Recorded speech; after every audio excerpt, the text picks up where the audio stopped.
দর্শক, স্বাগত জানাচ্ছি বাণিজ্য প্রতিদিনের অফিসিয়াল পেজ থেকে। কিছুক্ষণের ভিতরেই ইনকিলাব মঞ্চের ওসমান হাদী তার মরদেহ দেশে আসবে। 6টা 5 মিনিটে তার যে ফ্লাইটে তার মরদেহ আসছে, সেই ফ্লাইটটি এয়ারপোর্টে ল্যান্ড করবেন এবং তারপরেই তিনি এই যে ঢাকা বিশ্ববিদ্যালয়ের যে দাবি মসজিদ, সেই মসজিদে তার মরদেহ আসবে। ইতিমধ্যেই শাহবাগ কিন্তু জনসমুদ্রের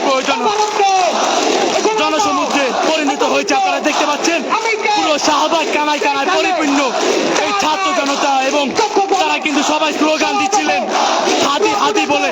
আপনাদের জানিয়ে রাখি যে ইনকিলাব মঞ্চের ওসমান হাদী তিনি সিঙ্গাপুরে চিকিৎসাধীন অবস্থায় ইন্তেকাল করেন এবং তারপরে কিন্তু তাকে আজকে দেশে ফিরে আনা হচ্ছে। হয়তোবা কিছুক্ষণের ভিতরে তিনি এয়ারপোর্টে এসে তার বিমানটি ল্যান্ড করবেন এবং তারপরেই বিমানবন্দরের 5 নম্বর গেট থেকে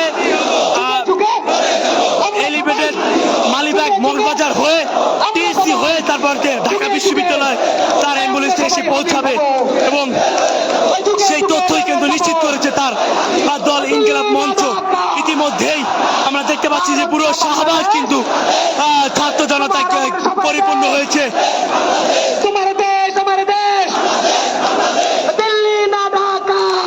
এবং আরেকটু জানিয়ে রাখি যে স্বরাষ্ট্র উপদেষ্টা তার পদত্যাগের দাবি কিন্তু এই ছাত্র জনতারা করছেন এবং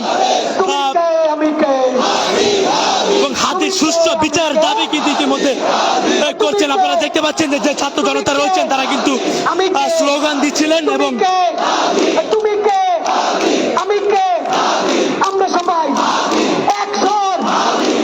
স্লোগান দিচ্ছিলেন এবং আপনারা দেখতে পাচ্ছেন যে সকাল থেকে কিন্তু এই ছাত্র জনতার উপস্থিতি আমরা লক্ষ্য করতে পেরেছি এবং সকাল পেরিয়ে দুপুর পেরিয়ে রাত হয়েছে। আমরা কিন্তু এখনো দেখতে পাচ্ছি যে বিভিন্ন জায়গা থেকে ছাত্র জনতারা এই শাহবাগ এসে অবস্থান করছেন এবং সবাই কিন্তু নারায়ে তাকবীর স্লোগান দিচ্ছিলেন। আপনাদের উদ্দেশ্যে আমি শুধুমাত্র 2 থেকে 3টে কথা বলতে চাই।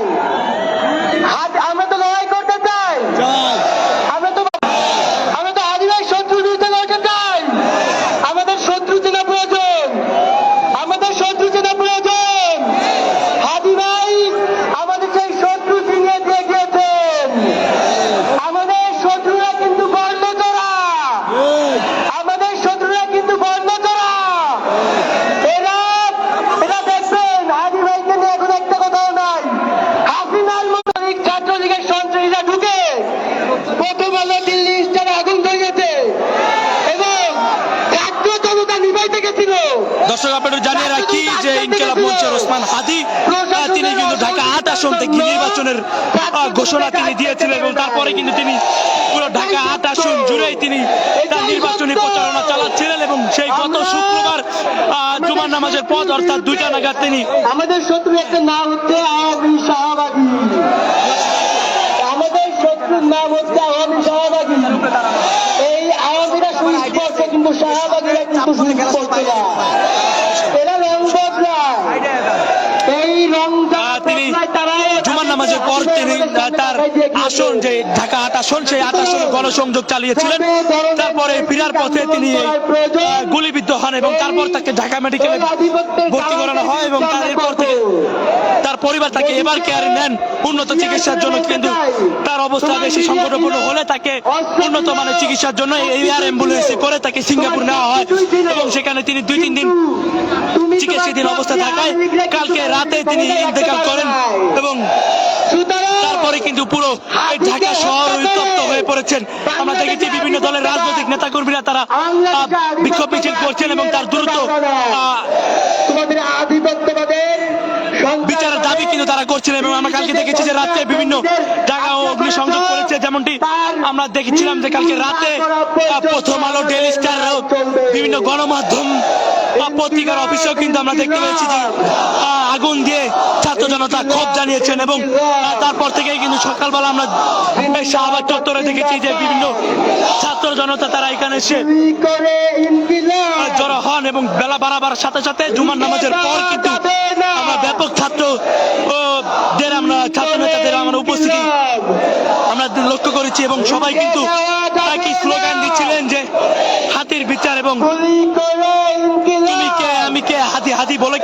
স্লোগান দিচ্ছিলেন। এবং আমি তো আরেকটু আপনাদেরকে জানিয়ে রাখি যে আমরা হয়তো বা আর কিছুক্ষণের ভিতরে হাদি মরদেহ ঢাকা এয়ারপোর্টে এসে পৌঁছাবেন এবং তারপর তাকে ঢাকা এয়ারপোর্ট থেকে তাকে সরাসরি এই ঢাকা বিশ্ববিদ্যালয়ের যে কেন্দ্রীয় মসজিদ সেই মসজিদ আনা হবে।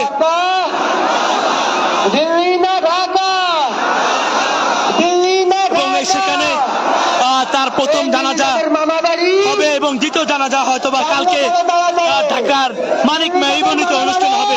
সিঙ্গাপুরে তার জানাজা অনুষ্ঠিত হওয়ার কথা থাকলেও সেখানে প্রশাসনের অনুমতি না পাওয়াতে কিন্তু সেখানে তার জানাজাটা অনুষ্ঠিত হয় নাই।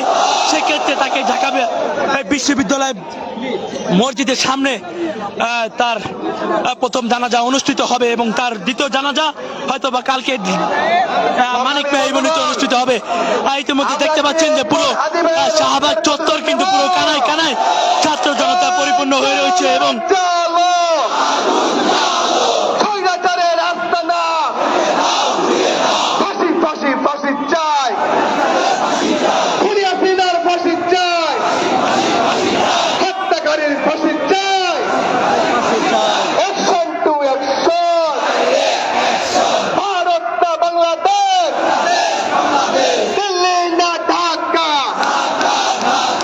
আপোষ না সংগ্রাম, দালালি না রাজপথ, ক্ষমতা না দর্শক আমরা সকাল থেকে যেমনটি দেখছিলাম যে এই শাহবাগ চত্বর যে চত্বরে কিন্তু চারপাশে পুলিশের যে ব্যারিকেড সেই ব্যারিকেড দিয়ে রেখেছিল এবং মাঝখানে এই ছাত্র জনতার কিন্তু ব্লকেট করে তারা স্লোগান দিচ্ছিলেন।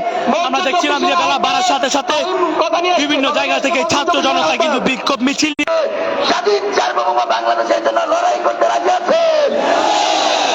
বিড়ালের মতো 500 বছর বেঁচে থাকার কোনো লাভ নাই। উসমান হাদির মতো 1 ঘন্টা বাঁচতে চায়। আমরা মঞ্চ 24-এর পক্ষ থেকে, জুলাই 1-এর পক্ষ থেকে আজকের কর্মসূচির সাথে ডাকসুর সাথে কোন সুশীলতা চলবে? ও দিল্লি না ঢাকা, ক্ষমতা না জনতা, আপোষ না সংগ্রাম, দালালি না রাজপথ,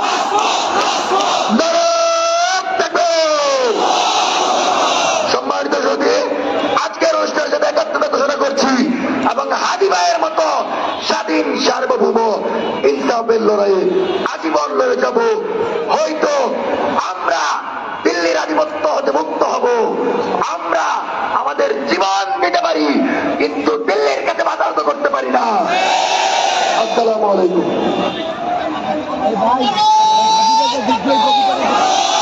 সংগ্রামী উপস্থিতি, আমরা সকলেই জানি শরীফ ওসমান হাদির এই কালচারাল ফেসিজমের বিরুদ্ধে লড়াই, ভারতীয় আধিপত্যবাদের বিরুদ্ধে লড়াই এই শাহবাগ চত্বর থেকে শুরু করেছিলেন।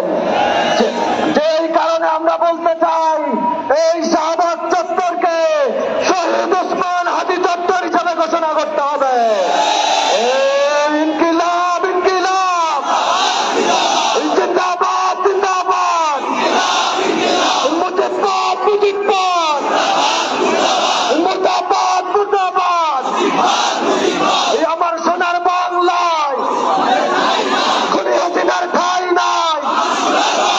এই আমার সোনার বাংলায় খুনি হাসিনার ঠাঁই নাই। এই আমার ভাই শহীদ কেন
ইউএফটি ফার্স্টের সাথে ট্রেড করুন যে কোনো জায়গা থেকে।